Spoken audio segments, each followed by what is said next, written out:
حدیث نمبر 78۔ وہ اور جرح بن قیس بن حصن فزاری حضرت موسیٰ علیہ السلام کے ساتھی کے بارے میں جھگڑے۔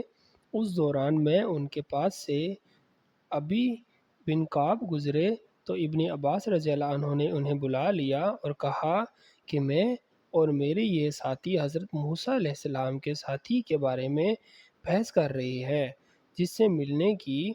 حضرت موسیٰ علیہ السلام نے اللہ سے دعا کی تھی، کیا آپ نے رسول اللہ صلی اللہ علیہ وسلم کو کچھ ان کا ذکر فرماتے ہوئے سنا ہے؟